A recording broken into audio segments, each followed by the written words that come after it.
दोस्तों, अंकित के साथ घटी एक ऐसी डरावनी दास्तां जो उसे गांव में भी बदनामी की एक विशाल मिसाल के रूप में स्थापित करती है। काफी दिनों से उसके दिमाग में एक विचार चल रहा था कि एक दिन ऐसा आए कि वो अपने घर परिवार को काफी ऊपर तक लेकर जाए। और कानों ही कानों में गांव के कुछ लोगों के मुताबिक ये कहते हुए सुना है कि जो लोग शराब बेचते हैं या फिर 2 नंबर के धंधे को अंजाम देते हैं वो हमेशा ही अमीरी की मिसाल खड़ी कर देते हैं। फिर क्या था, अंकित का दिमाग घूम गया और उसके विचारों में अचानक ही परिवर्तन आने लगा। अब उसने इस काम को अंजाम देने का ही पूरी तरह से सोच लिया था। कहते कि इंसान की जिंदगी किसी सूखे हुए पत्ते की तरह होती है।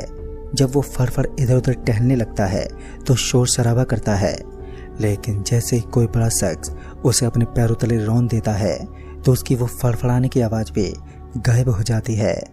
एक शाम जब उसकी मुलाकात अपने एक दोस्त से हुई तो उसके दोस्त ने उसे 2 नंबर के एक ऐसे काम के बारे में बताया जो उसे सफलता की सीढ़ियों तक पहुंचा सकता था, लेकिन उस काम में इज्जत का तो कोई नामो निशान ही नहीं था। उसके दोस्त ने उसे गुटखा जैसी चीज की डिलीवरी करने के लिए एक काम सौंप दिया।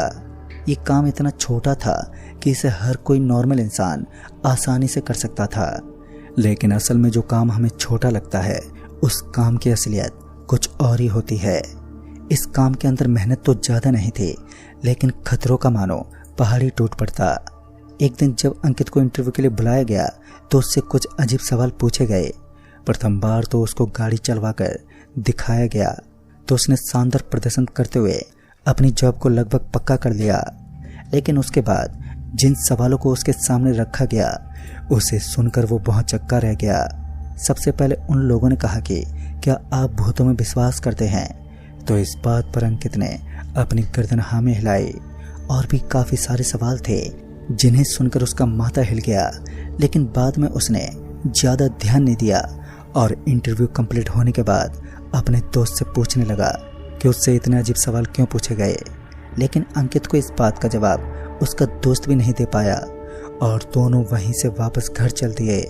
तीसरे दिन उसने अपने काम को शुरू कर दिया और जब उसे खतरों का एहसास हुआ तो अंकित को ऐसा लगा कि कहीं उसने इस जॉब को पाकर कोई बड़ी गलती तो नहीं कर दी, क्योंकि उसे पता चला कि रास्ते में पुलिस का खतरा सर चढ़कर बोलता है। जहां पर कुछ लोगों का कहना था कि पुलिस कभी भी इस गाड़ी के ऊपर अटैक कर सकती है। पुलिस को अचंभित करना और उन्हें घूरना भी भारी पड़ सकता है। यानी कि जिस काम को अंकित करना चाहता था उसके अंदर इतना ज्यादा खतरा था कि उसे कभी भी जेल की हवा खानी पड़ सकती थी। पहले दिन तो सब कुछ एकदम नॉर्मल रहा। पहले दिन अंकित को एक बड़ा पेमेंट मिला जिसे पाकर उसे बड़ी खुशी हुई। लगभग 10 दिन के अंदर अंकित ने एक मोटी रकम कमा ली और गांव वालों को हैरानी में डाल दिया।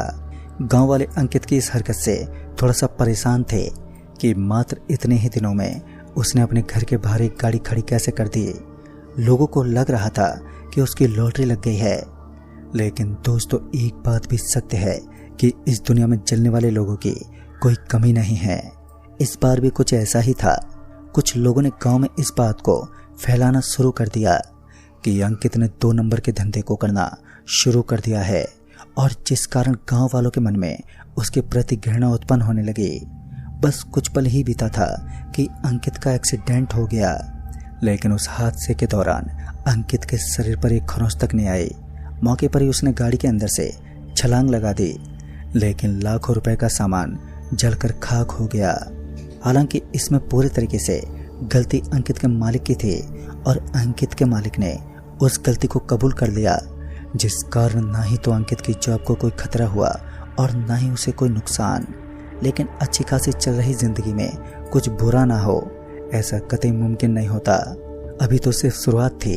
वो पल और वो वक्त आना तो अभी बाकी ही था, जो अंकित की जिंदगी का सबसे मनुष्य समय साबित होने वाला था। एक बार फिर अंकित की रोजाना की तरह अपनी कैंपर गाड़ी को लेकर कुछ गुटकों की डिलीवरी करने चल पड़ा। शनिवार का दिन था और अंधेरा अपनी चरम सीमा के साथ छाया हुआ था। हल्की हल्की ठंडी हवाओं के साथ बारिश के आने की संभावना भी वहां पर बनी हुई थी। गाड़ी चारों तरफ से बंद थी और अंकित अपनी गाड़ी की विंडो से बाहर देखते हुए आगे बढ़ रहा था। आज उसे जिस स्थान पर डिलीवरी करनी थी वो जंगलों के अंदर से होकर गुजरता था। इतने में अंकित को कुछ दिखा। अंकित ने जल्दी से अपनी गाड़ी से बाहर देखा तो उसे ऐसा लगा कि कोई सड़क के बीचों बीच घूम रहा है। पहले तो अंकित ने उससे ज़्यादा कोई बहस करना उचित नहीं समझा, लेकिन बाद में जब उसे ऐसा लगा कि यह आदमी सड़क के बीचों बीच स्थित खड़ा होकर गाड़ी को आगे नहीं बढ़ने देगा, तो वो कांच से बाहर देखते बोला, अरे ओ भाई साहब, मरना है क्या? अंकित की इस बात को सुनते ही उस आदमी का पूरा चेहरा बदल गया और वो गुस्से से लाल होता हुआ बोला कि तू मुझे मारने वाला कौन होता है? अगर हिम्मत है तो गाड़ी से नीचे उतर। उस आदमी ने इतना कहा ही था कि अंकित भी अपने संपूर्ण गुस्से का इस्तेमाल करते हुए गाड़ी से नीचे उतर गया। और इस बार जब अंकित अपनी गाड़ी से नीचे उतरा तो उसने देखा कि सामने का दृश्य एकदम साफ था। दूर दूर तक कोई भी मौजूद ही नहीं था। सन्नाटे के साथ साथ में अंधेरे की एक मोटी चादर हाईवे के ऊपर चढ़ी हुई थी। सब कुछ सामान्य था। अंकित को समझ ही नहीं आया कि एक पल में वो आदमी डरकर कहाँ भाग गया। उसे लगा कि शायद उस आदमी को अंकित का भय लगा है, इसी कारण वो यहाँ से भाग गया। अंकित के चेहरे पर एक हल्की सी मुस्कुराहट थी। वो बिना कुछ सोचे समझे वापस गाड़ी में बैठने लगा। तभी उसे किसी के घुर्राने की आवाज़ आई। उसे ऐसा लग रहा था मानो यहाँ कोई कुत्ता मौजूद है। अंकित जब वापस एक बार पीछे पलटा तो इस बार उसके रंगों में दौड़ता हुआ खून एकदम से जम गया। इस बार उसने देखा कि उसके पीछे खड़ा एक भयानक सा जीव था जिसकी आंखों से धुआं निकल रहा था और साथ ही उसकी पूरी बॉडी दिखने में बड़ी ही खौफनाक थी। यही सब देखते हुए अंकित ने उसकी तरफ देखना सही नहीं समझा और वो चुपचाप गाड़ी में बैठ गया। एकदम से सब कुछ बदल गया था। जहां अंकित को इन चीज़ों से डर तक नहीं लगता था और आज उसने उसकी असलियत भी देख ली थी। उसने गाड़ी स्टार्ट करने की कोशिश की लेकिन वो नाकाम रहा। उसने गाड़ी स्टार्ट करने की बेहद कोशिश की मगर शायद गाड़ी का इंजन अब सीज हो चुका था। गाड़ी के इंजन को अपडेट करना बेहद ही ज़रूरी था, लेकिन काफ़ी दिनों से वो पुराने इंजन को चलाता रहा और आज इस चीज़ का अंजाम अब उसकी आंखों के सामने था।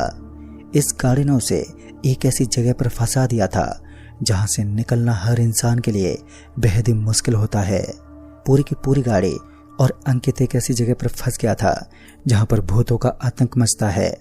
अंकित को कुछ समझ ही नहीं आ रहा था कि अब वो करे तो करे क्या। अंकित को अपने पीछे से एक आवाज आई, क्या हुआ? तू तो मुझे मारने वाला था ना, अब तेरी हवा निकल गई। अंकित को गुस्सा तो बहुत आ रहा था लेकिन वो भी ये अच्छे से जानता था कि आज उसने साक्षात अपनी मौत से पंगा लिया है और अगर कुछ देर तक और वो यहाँ पर टिका रहा तो उसकी मौत निश्चित है। अंकित एक हल्की सी आवाज़ में बोला, ओ मुझे छोड़ दो, मैंने कुछ नहीं किया है, गलती हो गई मुझसे। तभी अंकित अपनी पूरी कोशिशों के बावजूद भी यहाँ से निकल पाने में सक्षम तो नहीं था, लेकिन जब उसने अपने साथियों को फ़ोन किया तो उसे पता चला कि वो यहाँ पर पहुँचने ही वाले हैं। उसके साथियों का कहना था कि तुम उस राक्षस को दिखाई मत दो, अगर गलती से भी उसने तुम्हें सही से देख लिया फिर तुम्हें कोई नहीं बचा सकता, तुम्हें छिप जाना ही चाहिए। अब अंकित अपनी तरफ से पूरी कोशिश करते हुए सीट की तरफ छुपने लगा। उसने गाड़ी के चारों तरफ की विंडो को बंद कर दिया और उस राक्षस से बचने लगा। गाड़ी की सारी विंडो बंद थी लेकिन इसी बीच गाड़ी की छत से तेज तेज आवाजें आने लगी। ऐसा लग रहा था मानो कोई गाड़ी की छत के ऊपर चढ़कर जोर जोर से उछल रहा है। साथ ही गाड़ी के अंदर अब शोर की मौज आने लगी। किसी के कदमों के निशान भी गाड़ी के अंदर तक नजर आने लगे। गाड़ी को यूं खराब होता देख अंकित पूरा डर में डूब गया। अंकित संपूर्ण तरीके से विश्वास करने लगा था कि आज उसकी मौत बिल्कुल निश्चित है और उसे बचाने वाला यहाँ पर कोई मौजूद नहीं है। उसने अपनी आंखें बंद कर ली और अपने सर को घुटनों में दे दिया और अपनी आंखें बंद करके भगवान से दुआ करने लगा कि आज उसकी जान बच जाए, फिर वो कभी भी इस रास्ते पर बिल्कुल भी नहीं आएगा और न ही इस काम को करेगा। अंकित ने आज तक इस काम में पैसे तो बहुत कमाए थे लेकिन इज्जत का कोई नामो निशान नहीं था।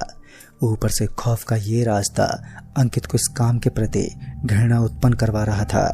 और कहते हैं जब इंसान का मन किसी काम के प्रति घृणा उत्पन्न करने लगता है तो वो इंसान उस काम को ना करे, यही उसके लिए उचित रहता है।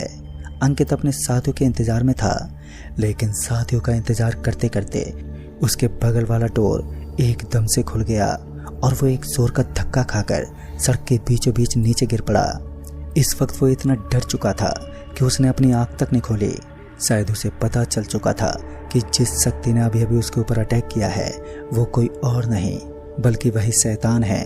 लेकिन फिर भी उसने अपने अंदर थोड़ा जज्बा दिखाया और अपने सर को घुटनों से निकालते हुए सामने की तरफ देखने लगा तो उसे दिखाई दिया कि ये वही शैतान है। इस समय मौत के गम में अंकित का पूरा चेहरा इमोशनल पड़ चुका था। उसकी आंखों से आंसू बह रहे थे और उसी दौरान वो शैतान भी अपने घुटनों पर नीचे बैठ गया और एक भारी और प्यारी सी आवाज में बोला, मेरे साथ भी ऐसा ही हुआ था। मौत को अपने सामने देख मैं भी दुखी सा हो चुका था। ये नशा बड़ी ही गंदी चीज है। और बस इतना बोलकर वो शैतान हवा में गायब हो गया। ये सब इतना अजीब था कि अंकित कुछ भी समझ नहीं पाया। बस उसे ये एहसास हो चुका था कि अब वो जिंदा बच जाएगा। फिर थोड़ी देर के बाद अंकित के सहकर्मी उसके पास पहुंच गए और किसी तरह उसकी गाड़ी को स्टार्ट कर दिया और उसके बाद वो सभी वहां से निकल दिए। अंकित ने सारी बात उन सभी को बताई, लेकिन किसी को भी अंकित की बातों पर बिल्कुल भी विश्वास नहीं था। बाद में अंकित को पता चला कि वो शैतान भी असल में एक मनुष्य था, लेकिन उसने भी शराब के नशे में आकर अपने घर को बर्बाद कर दिया और उसके बाद उसकी मौत हो गई, जिस कारण उसे उसकी गलती का एहसास तो हुआ, लेकिन मौत के कुछ ही दिन पहले कहते हैं जिस इंसान को भी अपनी गलती का एहसास होता है तो वो शैतान उसे जीवित ही छोड़ देता है, अन्यथा वो किसी को भी मौत के द्वार तक पहुंचाने से पहले नहीं छोड़ता। लेकिन उस दिन अंकित जब अपनी जान बचाकर घर लौट रहा था तो उसने अपने अंदर ही अंदर एक शपथ ग्रहण की कि आज के बाद वो अपने लिए सिर्फ इज्जत कमाएगा, ना कि 2 नंबर के धंधे से पैसा। दोस्तों, इसलिए कहते हैं कि सारी प्रेत आत्माएं एक जैसी नहीं होती। कुछ आत्माएं ऐसी भी होती हैं जो अपने चरित्र से लोगों का दिल जीत ले। उस दैवन भूत ने अंकित को जिंदा छोड़ दिया और यही उसके लिए काफी था। तो दोस्तों, इस कहानी में बस इतना ही। तब तक के लिए बाय एंड टेक केयर।